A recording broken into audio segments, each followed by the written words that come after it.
Hello everyone! Gagawa pala ako ng tabuli. Meron ako ditong konting parsley, saka sibuyas, kamatis, at lemon. Ilalagay ko mamaya. Anyway, yung nasa ano lang makaka-relate nito sa Middle East. Kasi ito yung parang main ano nila, salad doon. Natutunan ko to dati nung nasa Lebanon ako, guys. So, hihiwain siya ng maliit, pinong-pino, ganito. So here guys, nahiwa ko na itong aking parsley na maliit. Tapos sunod ko ito yung kamatis at saka sibuyas ko. So ito na siya guys, mas marami pa yung sibuyas at saka kamatis ko kaysa parsley. So i-mix ko na siya.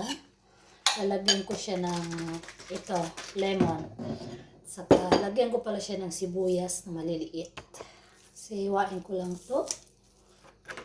Saka ilalagay ko. Ihahanap ko siya. So, lalagyan ko na siya ng lemon. Asin.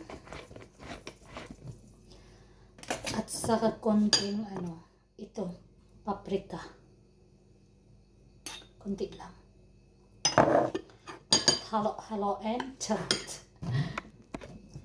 Saran! Tapos na guys. Titikman natin.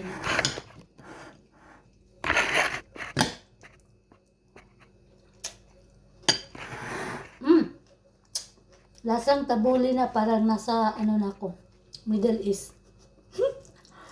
At saka meron pala ako ditong kabus. Diba?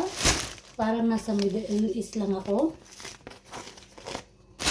Ganito kasi yun ang gagawa nila.